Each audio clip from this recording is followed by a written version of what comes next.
అమ్మా వస్తున్నానక్క.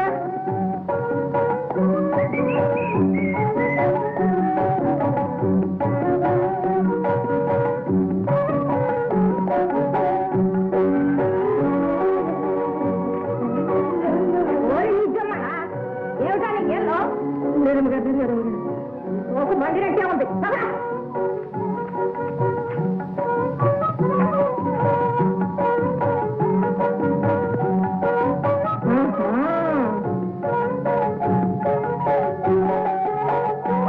ఏమమ్మా అత్తగారు, చిన్న కోడల్లో అసలు సంసారం ఏదేమేనని పంతాలు పడి తిరిగా అది చూడండి.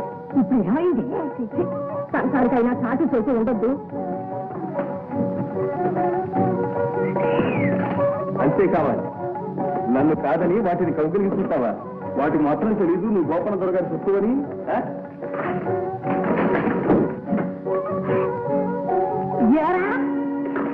ఎప్పుడు చూసినా ఆడాపడ్డా అల్పం బతుకుంటావే కాదమ్మా. నేను కాదు, అమ్మగారు గుండెలు వెళ్తూ పని పని మానేసావు. దాని మీద పని చేసుకొని ఇక పోరా.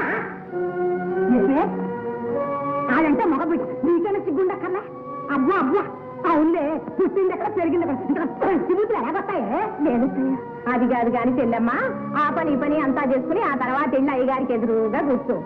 లేనిపోయిన పాపం మాట ఎందుకు ఉత్తమే.